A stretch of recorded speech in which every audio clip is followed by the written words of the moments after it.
kesyukuran kita kepada Allah Subhanahu wa taala di atas segala nikmat yang Allah taala anugerahkan kepada kita.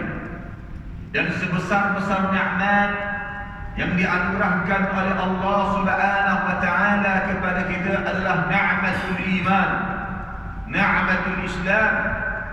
Kita masih lagi dalam keadaan beriman dan mempercayai kepada Allah Subhanahu wa taala. Yang saya hormati pihak masjid, wal imam, AJK masjid, para hadirin hadirat dari kalangan muslimin dan muslimat yang dirahmati Allah Subhanahu wa taala. Insyaallah pada pagi ini secara ringkasnya kita akan membicarakan sebahagian perkara-perkara yang boleh kita ambil iktibar dan pengajaran daripada peristiwa hijrah Rasulullah sallallahu alaihi wasallam dan segala apa yang berkaitan dengannya daripada tahun baru Islam awal Muharram dan yang berkaitan dengannya. Semoga usaha yang kita lakukan ini diberkati dan dirahmati oleh Allah Subhanahu wa taala. Tuan-tuan dan puan-puan yang dirahmati Allah Subhanahu wa taala, kita sekarang ini berada di akhir zaman. Ini terbukti dengan apa yang dibawa oleh junjungan besar Nabi kita Muhammad sallallahu alaihi wasallam. Dan di antara tanda-tanda yang kecil hampirnya berlaku hari kiamat adalah wiladatul Rasul sallallahu alaihi wasallam, kelahiran baginda alaihi salatu wassalam. Kelahiran baginda alaihi salatu wassalam adalah salah satu tanda hampirnya berlaku hari kiamat. Maka marilah sama-sama kita menghayati sejarah baginda alaihi salatu wassalam. Sedia maklum tuan-tuan dan puan-puan yang dirahmati Allah Subhanahu wa taala, di zaman jahiliyah sebelum kedatangan baginda alaihi salatu wassalam, manusia terutamanya di kota Mekah Al-Mukarramah hidup dalam keadaan jahiliyah, dalam keadaan kegelapan dan dalam keadaan tidak ada panduan hidup. Ada di antara mereka yang menyembah selain daripada Allah Subhanahu wa taala. Dan kebanyakan manusia ketika itu di tanah Mekah menyembah berhala-berhala yang mereka ukir dengan tangan-tangan mereka. Ada di antara berhala-berhala itu diukir daripada batu-batu. Dan ada juga berhala-berhala yang dibuat daripada buah kurma, buah tamar. Tetapi yang peliknya tuan-tuan dan puan-puan, apabila mereka lapar, tidak mendapati apa-apa makanan, mereka akan makan Tuhan mereka yang mereka buat daripada buah kurma, daripada buah tamar. Ini menunjukkan kepada kita betapa dahsyatnya zaman jahiliyah. Seolah-olah mereka tidak ada akal untuk berfikir, sehingga menjadikan batu-batu sebagai Tuhan sembahan mereka, sehingga menjadikan buah-buah tamar sebagai Tuhan sembahan mereka. Zaman yang penuh dengan kegelapan, zaman yang penuh dengan kejahilan, sehingga berhala-berhala yang mereka ukirkan mereka gantung di sekeliling Kaabah. Kaabah tuan-tuan yang kita pergi ziarah, pergi umrah dan seumpamanya, dulu dalam sejarah tergantungnya Kaabah orang-orang kafir. Di sekeliling Kaabah itu digantung berhala-berhala, diletak di dinding Kaabah, dilekatkan di dinding Kaabah. Ada sebahagian berhala diletak di atas Kaabah, dan ada sebahagian berhala diletak dalam Kaabah, tuan-tuan. Itu Al-Kaabah Al-Musharrafah yang sekarang ini berada dalam Masjidil Haram, yang mana kalau kita kaji hukum, ru'yatul Kaabah, melihat Kaabah dapat pahala. melihat Kaabah saja dapat pahala. Tapi dalam sejarah jahiliyah, begitulah keadaannya. Manusia ketika itu menyembah berhala-berhala.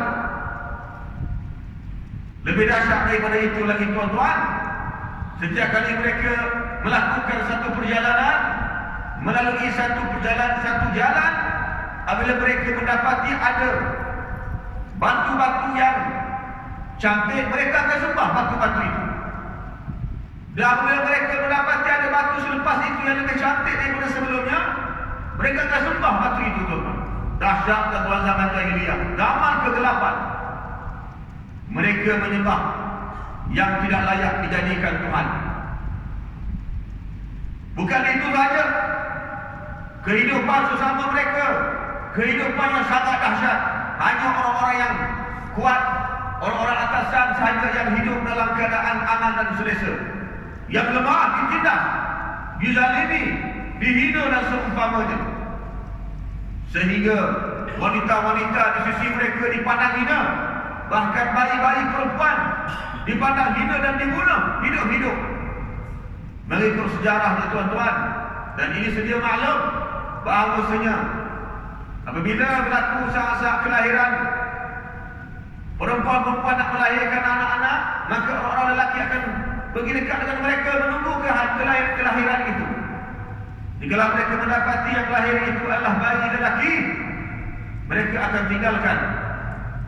Tetapi kalau mereka mendapati yang keluar daripada perempuan-perempuan itu bayi perempuan, mereka akan ambil hidup-hidup. Mereka akan ambil hidup-hidup dan tanam hidup-hidup. Dalam keadaan bayi perempuan itu menangis. Cuba bayangkan tuan-tuan, bayi yang baru dilahirkan menangis. Ditanam hidup-hidup, diletak dalam tanah, ditutup dengan tanah, menangis bayi itu sampai tak dengar dah tangisan itu. Maknanya dah mati dah bayi itu. Keadaan yang sangat dahsyat. Ini disebut dalam Al-Quran Karim berkaitan dengan mereka membunuh bayi-bayi perempuan. Wa idzal maw'udatu su'ilat. Nah, digambarkan di sini dahsyatnya zaman jahiliyah, zaman kegelapan. Bukan itu saja, zaman kezaliman, penindasan. Tidak ada keamanan, tidak ada keadilan. Tetapi datangnya Rasulullah SAW membawa kebenaran, membawa agama yang benar, membawa tauhid, membawa akidah, membawa keadilan, keamanan, keselamatan. Lalu baginda alaihi salatu wassalam apabila diangkat menjadi utusan daripada Allah Subhanahu wa taala, ketika mana baginda berumur 40 tahun, baginda diangkat sebagai utusan. Maknanya baginda menerima wahyu daripada Allah Subhanahu wa taala. Apa yang baginda lakukan?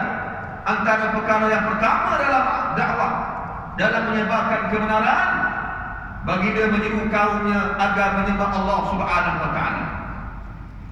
Baginda berkata kepada kaumnya, "Ayuhan nas, wahai manusia, qulu la ilaha illallah tuflihu." Katakanlah tidak ada Tuhan yang layak disembah kecuali Allah, kamu akan berjaya. Ini menunjukkan kepada kita Nabi kita sallallahu alaihi wasallam tidak membawa agama baru, tidak membawa akidah yang baru. Kerana akidah para anbiya dan para rasul alaihi wassalatu wassalam adalah Islam, bermula daripada Nabi Adam alaihi salam sehingga junjungan besar Nabi kita Muhammad sallallahu alaihi wasallam, semuanya beragama Islam. Semuanya menyembah Allah Subhanahu wa taala. Ini terbukti dengan sabda baginda alaihi salatu wassalam, "Afdalu ma qultu ana wan nabiyyuna min qabli, la ilaha illallah." Sebaik-baik apa yang aku ungkapkan dan para nabi sebelum aku adalah la ilaha illallah. Ini bukti Islam adalah agama para anbiya. Nabi tidak membawa agama yang baru. Al-Islam dinul anbiya. Islam adalah agama bagi para nabi dan para rasul alaihi wassalatu wassalam. Nabi Adam, Nabi Nuh, termasuk Nabi Musa, termasuk Nabi Isa, sebelumnya Nabi Ibrahim alaihi salam dan selainnya, semuanya beragama Islam. Semuanya menyembah Allah. Tidak ada seorang Nabi pun yang pernah melakukan syirik kepada Allah Subhanahu wa ta'ala. Semuanya mentauhidkan Allah Ta'ala. Semuanya mengesakan Allah Subhanahu wa ta'ala. Itu yang dimaksudkan oleh sabda baginda alaihi salatu wassalam, afdalu ma qultu ana wan nabiyyun min qabli la ilaha illallah. La ilaha illallah itu Islam, tuan-tuan.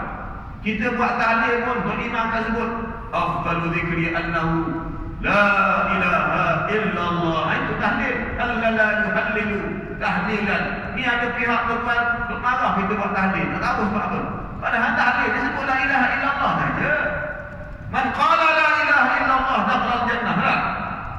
Itu tuan. Itu cerita tuan. Tapi nak bagi tahu di sini Nabi SAW tidak membawa agama baru. Agama yang diridai oleh Allah Taala satu sahaja. Inna ad-dina 'inda Allahil Islam. Agama yang diridai oleh Allah Taala adalah agama Islam. Nabi menyebarkan agama ini pada masyarakat ketika itu.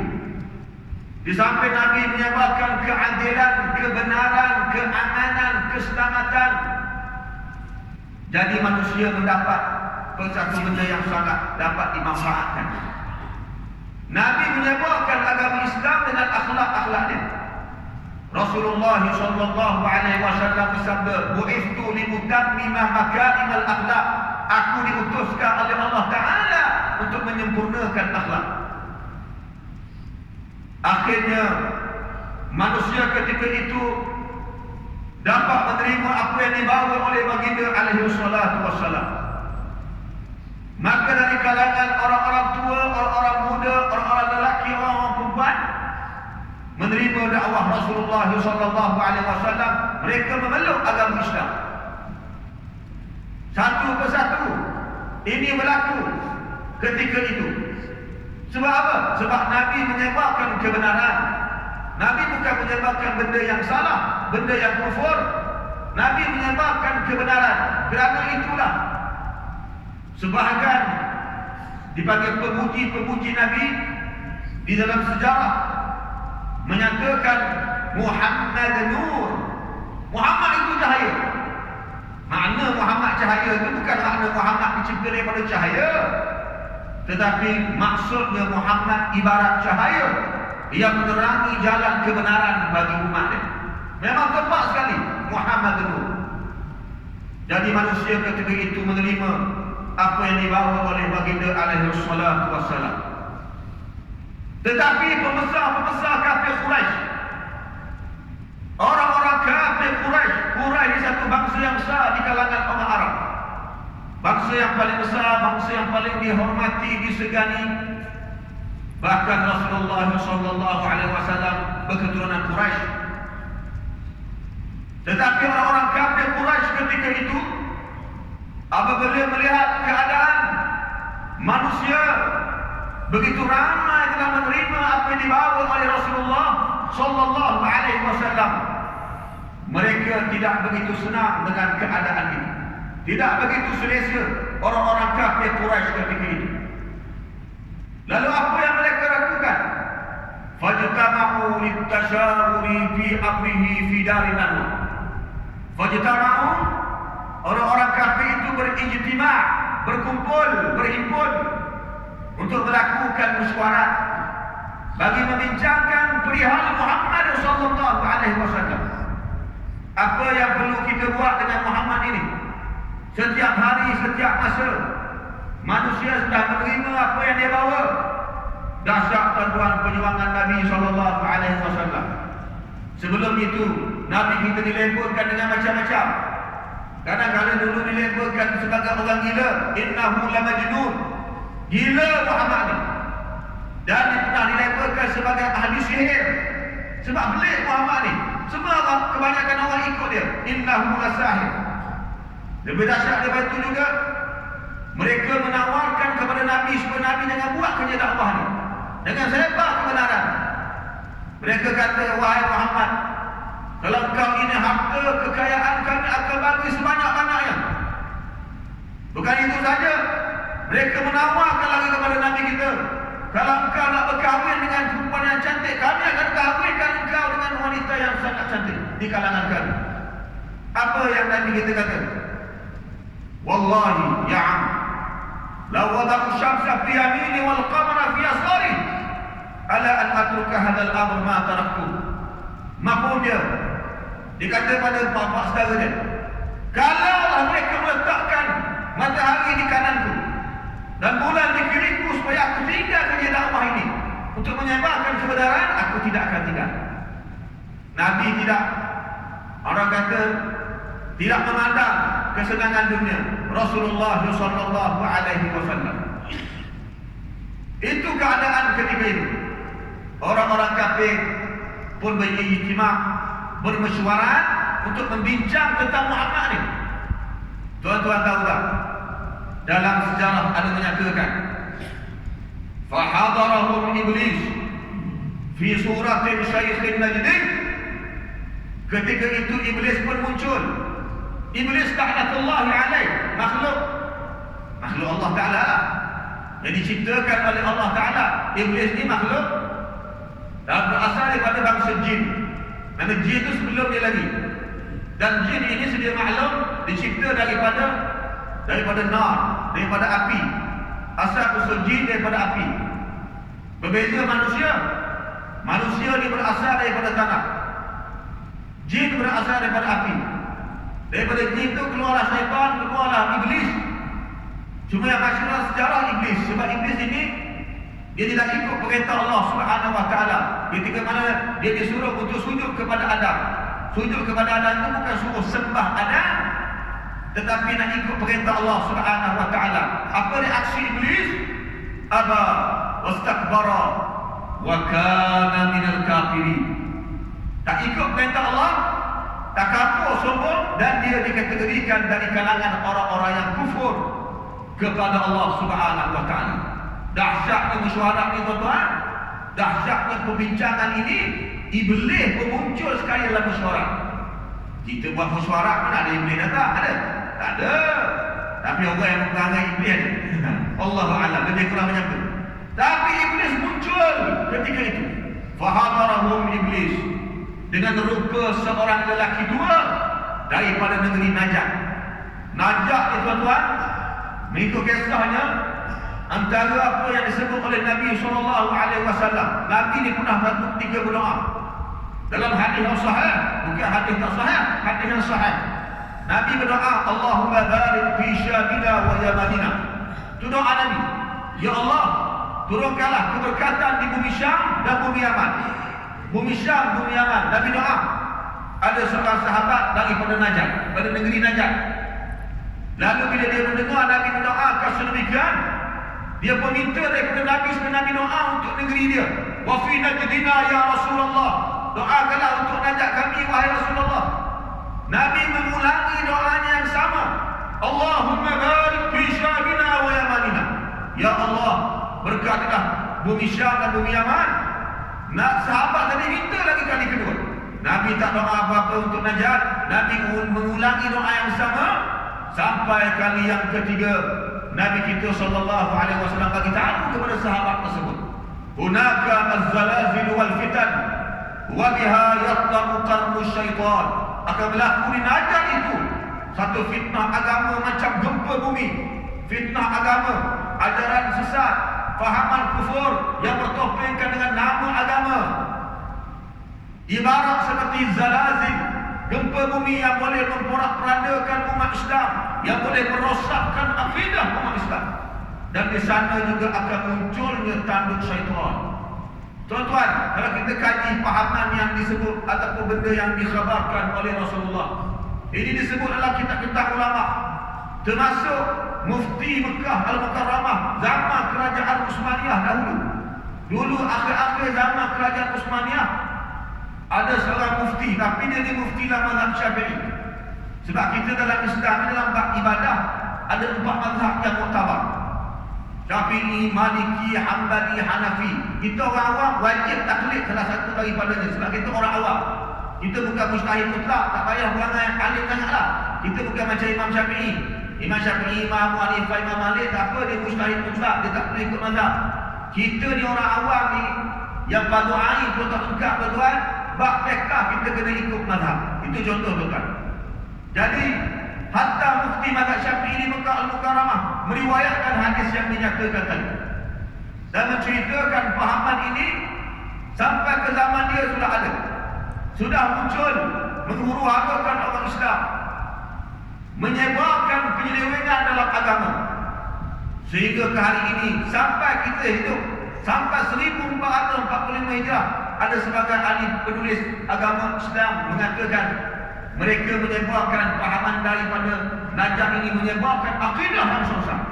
Contohnya apa akidah sesat? Diajarkan kepada orang awam Allah Ta'ala ini bertempat, berarah, bermasa, ada sifat-sifat makhluk bagi dia. Na'udzubillah min dzalik. Ini bukan daripada akidah Rasulullah sallallahu alaihi wasallam. Yang kita pegang, wajib kita beriman Allah Ta'ala itu tidak ada permulaan, tidak ada pengakhiran, tidak berhajat kepada makhluk. Ciri-ciri makhluk tak boleh disandarkan kepada Allah Subhanahu wa Ta'ala. Kewujudan makhluk tidak diliputi tempat, tidak diliputi arah. Allah mawjudun bila makanin wala jihatin wala yajri alaihi zaman. Allah Ta'ala itu wujud, tidak bertempat, tidak berarah, tidak bermasa dan juga tidak berzaman. Tuan-tuan dan puan-puan yang dirahmati Allah Subhanahu wa Ta'ala, Iblis muncul ketika itu menyertai mesyuarat bersama dengan pembesar-pembesar kafir Quraisy. Lalu berlakulah perbincangan sesama mereka. Setiap yang hadir melontarkan pandangan dan cadangan. Yang ini melontarkan pandangan ini, aku begini. Yang ini memberi cadangan, kita kena buat macam ni. Setiap pandangan yang diketengahkan, Iblis yarudduhu, Iblis tolak. Iblis tolak. Seolah-olah Iblis itu mengetuai mesyuarat tersebut. Seolah-olah Iblis itu mengetuai mesyuarat tersebut. Sehinggalah telah berkata Abu Jahal ketika itu. Abu Jahal berkata beginilah, kita ambil daripada setiap kabilah kita ni seorang lelaki, seorang pemuda. Kemudian kita kasih pada setiap pemuda itu senjata pedang. Kemudian kita suruh mereka bunuh Muhammad secara serentak, darbatun wahidah. Bukan seorang-seorang pergi bunuh, tidak. Pukul Muhammad dengan pedang sekaligus. Oh, sampai tahap macam tu sekali. Sebab biar semua bertanggungjawab, bukan seorang saja. Jadi kalau ini berlaku, kalau Nabi Muhammad mati dibunuh oleh mereka, maka para pengikut Nabi Muhammad tidak boleh ambil apa-apa tindakan, kerana yang bunuh Muhammad itu adalah dari kalangan bangsa mereka, keturunan mereka. Jadi apabila Abu Jahal mengeluarkan cadangan ini, maknanya bunuh Muhammad, barulah Iblis kata apa? Ar-ra'yu. Ini cadangan yang sesuai. Ini pandangan yang tepat sekali. Lalu mereka telah bersepakat supaya Muhammad itu dibunuh. Maka Jibril alaihissalam, Jibril itu tuan dia ketua malaikat. Malaikat ni banyak. Bilangan mereka hanya Allah Ta'ala saja yang mengetahui. Ya, malaikat. Ketua malaikat siapa? Iblis. Ketua malaikat ini adalah Jibril, bukan Iblis. Minta maaf ya. Ketua malaikat Jibril alaihissalam. Sebab Iblis ni ada orang kata asalnya ketua malaikat. Hakikatnya tak betul. Sebab itu dari kategori Israiliyat. Sebenarnya ketua malaikat yang sebenarnya adalah Jibril alaihissalam. Lalu Jibril alaihissalam pun mengkhabarkan kepada Muhammad bahawasanya orang-orang kafir Quraisy telah bersepakat untuk membunuh kamu. Lalu pada malam itu Rasulullah sallallahu alaihi wasallam memanggil Sayyidina Ali. Sayyidina Ali tuan-tuan, khalifah Islam yang keempat. Pertama Sayyidina Abu Bakar, kedua Sayyidina Umar, ketiga Sayyidina Utsman, keempat Sayyidina Ali. Dia memanggil Sayyidina Ali dan berkata kepada Sayyidina Ali, malam ini kau tidur kat tempat. Kau selimut badan kau dengan selimut yang aku guna, tidak akan ada apa-apa yang boleh memudaratkan kamu. Dalam keadaan orang-orang kafir sudah mengepung rumah Nabi SAW, Nabi pun keluar sambil membaca surah Yasin. Yasin tuan-tuan, sehingga ayat waja'alna min baini aydihim sadda wa min khalfihim sadda fa aghshaynahum fahum la yubsirun. Surah Yasin ini banyak kelebihan dia tuan-tuan. Itu sebab kita orang Islam ni khususnya kebiasaan dari dulu lagi baca Yasin malam tu. Malam apa tuan? Malam Jumaat lah. Kalau tak ada apa-apa program pengisian, tak ada kuliah, bacalah Yasin. Nak lama sikit selit dengan surah Kahfi. Ini tidak. Kita buat macam baca Yasin berbalah. Bukan berbalah, ada orang petikan. Tak payahlah baca Yasin. Nabi tak pernah suruh pun. Tak ada pun zaman Nabi. Habis semua pada zaman Nabi. Sedangkan kita membaca Yasin. Bukan kita pergi seru nama-nama jin, tanah, mambang itu bukan. Tapi ada kelompok hati dia hitam. Dia ada kebencian dengan Rasulullah. Jadi dia tutup tika segala amalan-amalan Islam. Walaupun hanya dengan membaca Al-Quran. Lainlah kalau kita baca benda-benda yang pelik, menyeru nama-nama jin ke apa-apa, itu boleh dipertikaikan lah. Ini baca Yasin tuan-tuan. Ya, itu sulitan. Jadi apa ini? Maka Nabi kita sallallahu alaihi wasallam pun keluar selepas membaca ayat surah tadi. Dia baca, dia keluar. Orang-orang kafir tak nampak Nabi. Allah Taala telah membutakan pandangan mereka, menutup pandangan mereka. Bukan itu saja. Sejarah ini kita tahu tuan-tuan, tapi saya nak ulangi supaya kita boleh nampak tuan-tuan. Bagaimana kehebatan Nabi kita sallallahu alaihi wasallam. Nabi sallallahu alaihi wasallam mengambil debu tanah dan meletak di atas kepala mereka. Mereka tak sedar. Nak menunjukkan memang Nabi lalu depan mereka, bukan belakang mereka. Memang confirm lah kalau kita tuan-tuan keluar daripada masjid, tiba-tiba ada orang letak tanah atas kepala kita. Confirm kita akan kenal dia ni yang letak tanah atas kepala kita, bukan orang lain. Nampak? Itu maksud dia, lebih kurang ada itulah makna dia. Maka Nabi pun keluar. Itulah bermulanya hijrah Rasulullah. Itu di antara sebab hijrah Nabi sallallahu alaihi wasallam. Sebab hijrah Nabi adalah orang kafir telah bersepakat, kafir Quraisy, untuk membunuh Rasulullah sallallahu alaihi wasallam. Bukan maknanya hijrah Nabi ni, Nabi berhijrah berpindah daripada Mekah ke Madinah. Bukan maksud maknanya Nabi ditakut akan ancaman orang-orang kafir.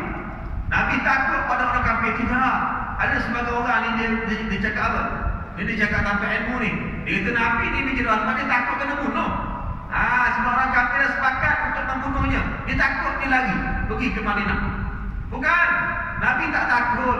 Nabi hanya takut kepada Allah Subhanahu Wa Taala. Tuan-tuan tahu tak? Kepribadian Nabi ni sangat hebat. Nabi mana takut dengan orang kafir. Bahkan tenaga Nabi, kekuatan Nabi pun gagah. Kalau kita baca hadis kan, tenaga Nabi ni menyamai beberapa orang pemuda. Gagahnya Nabi SAW. Kalau sekadar orang kafir, seorang dua tu ibarat bagi penampak cabut kepala dia orang tuan. Tenaga Nabi ni tak nak gagah. Sebab tu dalam sejarah Mekah tuan, dulu ada zaman Nabi itu ada seorang ahli gusti, Musarih. Zaman Nabi, ahli gusti ni hebat ketika itu. Tidak ada seorang pun dapat menandingi dia, mengalahkan dia. Musarih dia panggil, ahli gusti. Nak datang Nabi SAW, dia nak berlawan dengan orang tadi. Orang tadi pun kata apa? Ahli gusti dia kata apa? Kalau kau dapat kalahkan aku akan hadiahkan kepada engkau beberapa benda yang berharga. Antaranya kambing. Ya, ketika itu kambing sangat berharga. Ketika itu. Tapi Nabi berlawan bukan tujuan nak dapat harta dunia. Tidak. Nabi nak tunjukkan kebenaran kepada dia. Lalu berlakulah perlawanan gusti. Nabi bergusti tuan. Dengan masa yang itu singkat, Rasulullah SAW berjaya mengalahkan ahli gusti. Ya, kalah ahli gusti. Terkejut ahli gusti itu. Ada orang dapat kalahkan aku di Mekah ini. Siapakah lelaki ini? Dia tak kenal, dia tak tahu itu Nabi. Ya. Pendek ceritanya tuan-tuan, akhirnya diberitahu itulah Rasulullah SAW, dan akhirnya dia memeluk agama Islam. Nak bagi tahu di sini tenaga Nabi ni sangat kuat. Dia tak takut dengan orang kafir ni. Orang kafir yang pengecut tuan-tuan. Tenaga Nabi ni sangat gagah. Sebab itulah ada sahabat-sahabat meriwayatkan, jikalau berlaku pertempuran dalam peperangan, bila berlakunya satu peperangan, apabila musuh ni dah mengepung mereka, memerangi mereka bertubi-tubi sehingga mereka tak boleh buat apa-apa, mereka, kata sahabat, kami bersembunyi di belakang Nabi SAW. Nabi ni macam benteng bagi mereka. Sebab Nabi ni gagah, perkasa, berani, bukan penakut. Jadi nak bagi tahu di sini, Rasulullah sallallahu alaihi wasallam berhijrah bukan kerana takut pada ancaman orang-orang kafir. Nabi tidak takut. Tetapi Nabi berhijrah kerana itu adalah perintah daripada Allah Subhanahu wa taala.